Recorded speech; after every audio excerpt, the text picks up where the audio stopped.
Ghana's Minister of Tourism said Juneteenth is not just an American story.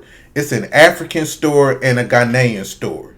When I first saw this, and I saw this on Tariq's Twitter page this morning, I said, what?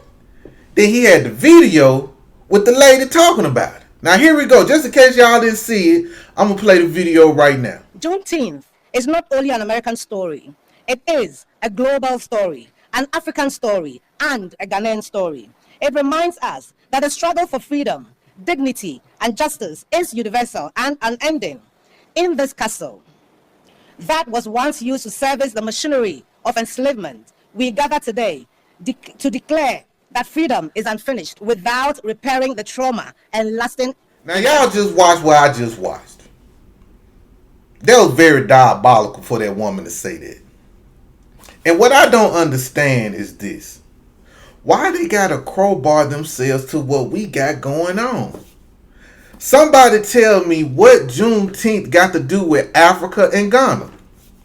Even listen to this didn't make a lick of sense. These people talk about everything that got something to do with us, then they talk about it in their homeland, but don't want to include us in what they got going on, in the scam they got going on, or the money grab they trying to get. They ain't including black Americans. They just want the black American story. How and I know I say this in every video, but how in the hell Ghana think that this is their story when as black Americans fought for to be free?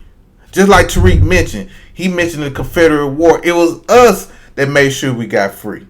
It was because of Abraham. Even Abraham Lincoln said those Negroes did a great job. I'm just paraphrasing. If it weren't for the Negroes, that war wouldn't have been won. What does an African have to do with that? There was no Africans floating on the inner tube over here to help us fight. There was no African on the ship trying to get over here. It wasn't no African floating or sending a bird or something like that, or sending a smoke signal or sending something to black Americans when we was fighting for our freedom over here.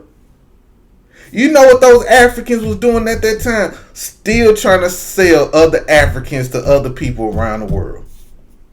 That's what they was doing. And what I don't get and what I don't understand, and was just and what's mind-boggling to me is y'all sold us. Y'all was the slave selling capital. Y'all was the reason why a lot of people got displaced around the world because of your greed.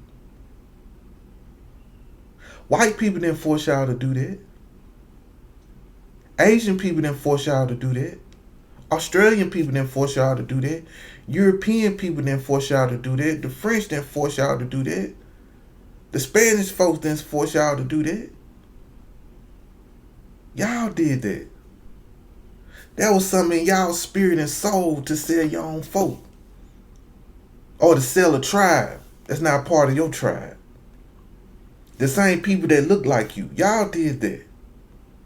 Then and it's still the audacity of y'all talking about slavery and how America or the West owe y'all stuff, and y'all still got slavery going on in your homeland. There are children still enslaved in Ghana, y'all. I seen a documentary, and I'm pretty sure y'all seen this documentary of these Ghanaian kids, man. They like start from like 6 on up, man, and they gotta jump in the water, untangle nets and stuff. And the people that's enslaving these kids will not let these kids get a fresher breath air until they untie the net and stuff. These are babies, man. And y'all got the audacity to wave the finger at white America, and y'all still doing the same thing? Y'all are just like the white people. Y'all was the sellers. And y'all try to paint this picture like y'all didn't know any better. Y'all got taken advantage of. We wasn't smart enough to know what these white folks was doing. We thought that when we was giving our people away to them, we thought they were just going to help out. We thought they were going to be indigent service. How in the hell y'all think that? And y'all mistreated those people in that castle. I read the stories on what y'all did to them folks up in there. I read the stories on how y'all captured them, how y'all tortured them. Even have y'all took them around in the tree of forgetfulness. Y'all are complicit in this. Y'all are not innocent. Just as well as we get on a white boy for keeping us as slaves, for making us build America to what it is today. Black America is the reason why the economy is flowing. We was the economy and still is to this day the economy for the United States. But you Africans practice that. For what? Y'all didn't get nothing out of it. As soon as they didn't need y'all no more, they drained all y'all resources. Then from what I understand, where Accra is at, is certain parts is on like on a marsh or on top of water or something, like on top of like marshland or wetlands or something like that. And it's a reason why everything is happening to y'all, bro. I ain't gonna lie, this man, I might feel sorry for the women and children and the elderly. It's gonna be hard for me to feel sorry for them, but it's the reason why that country is cursed. It's the reason why it get all these mass floodings, bro. It's a reason, man. Nothing would never go right for your country because of what you did to your people out there. Y'all, man, you know what? I know I'm going all over the place. You know what I hope America do? And I wouldn't even be mad at it. I know a lot of people going to disagree with this. But it'll be funny if Trump said, okay, y'all talking about reparations and stuff like that. Pay the black Americans reparations. We're going to force y'all to pay black Americans $1 trillion because y'all was responsible for the slave trade.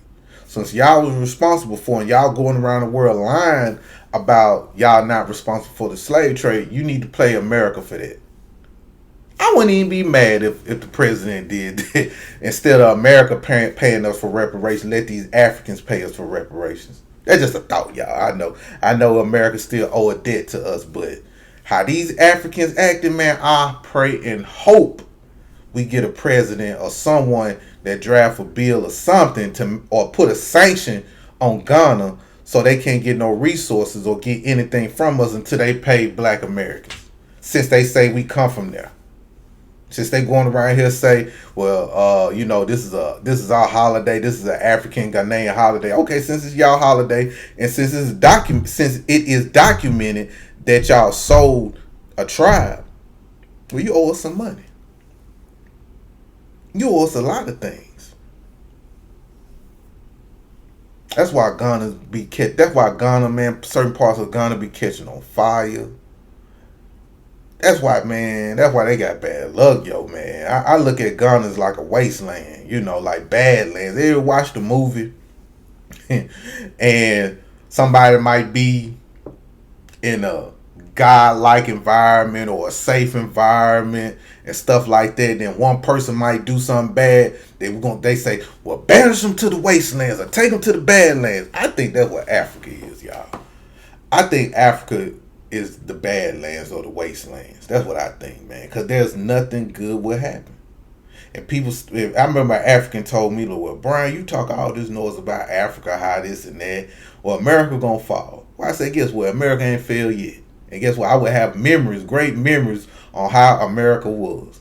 See, well, a lot of people think for black people, let me speak for myself. Me as a black man in America, I totally understand racism exists. I totally understand that everything is against me as a black man when I walk out that door. Totally understand. I understand when black women go through things in the medical system, dealing with doctors and stuff like that, dealing with misogyny at the job, microaggressions at the job. I understand all those things. But you know what? For me to be me as a black American man, I still wouldn't want to live in Africa. Even though I'm under white supremacy, there's a lot of great things that I do enjoy being a black American, bro. You understand what I'm saying? There's things here that I enjoy. There's things that I have acquired here. There's things that I can do here that I enjoy. I like going to the mall. I like shopping. I like sitting down at restaurants and eating. You know, I like riding around the city in my car, racing on the side of people, even though it's dangerous. But I like doing that. Now, hold on, let me say that. I like riding around the city and just hitting the gas in my car sometimes. I like doing that. I like taking walks around and just enjoying the scenery and life. I like going to the movies. I like hanging out with my friends. Hell, I like hanging out at the library sometimes. If I get sick, it feels good that I stay 5 minutes away from a clinic. I stay 6 minutes away from a hospital. And I stay, matter of fact, I stay 3 minutes away from an emergency care clinic. It feels good that knowing that I can go there. Compared to when I was in Nigeria, I didn't have those options. I just did. It feels good I can call 911 and say, hey, I've fallen and I can't get up. Like if I slip in the tub and I crawl out the tub, but I can make it to my phone, I can call 911 and say, hey, can you come get me? They will come. Police gonna kick down my door, fire department gonna rush in, then the ambulance gonna come right behind. I'm gonna be good. There's a lot of amenities here that I enjoy in America. A lot of racism that I face only comes when I come in contact with them folks. Or it might be certain situations that might happen that might be like, but I'm gamed up on it. But besides that, my life is not oppressed. And a lot of my people that watch me, life is not oppressed. They living a great life. They enjoy hanging with their family, friends, going out, kicking it, going to brunch, watching football game, basketball game, seeing their children grow. That's a wonderful thing. So don't get it twisted. Just because we haven't took our eyes off white supremacy and racism, thinking that we just living a life of just woe is me. We still enjoying life out here. And I enjoy traveling. It feels good if I want to go to Africa, I can go. Caribbean islands, Europe, places like that, I can do that. Canada, what's up? Alaska, what's up? One of my biggest dreams, man. I want to visit the yeah, I just thought about it, y'all. The place I want to go to is Antarctica. My bad, I had a brain for Antarctica. That's where I want to go to. And that's why I always want to visit Antarctica. I want to see how it is out there. But I can do that as a black American if I wanted to. I never in life wanted to live in Africa. Out of all the BS that's going on in America, I never want to look to Africa and be like, I got to go out there because I got to get away from white supremacy. Because I knew if I go to Africa, I'm still going to deal with the same oppression out there. Because you know how they treat black Americans. So in closing, y'all, that minister of tourism, that lady, she full of caca. And that just goes to show we can never link up with these people, connect with these people, trust these people or anything, man. They always got some cockamamie mess in their back pocket, try to throw us under the bus so they can step on us so they can get to where they want. Get to what they need out here. So, but anyway, salute to everyone, man. I love y'all. Y'all have a good one and salute.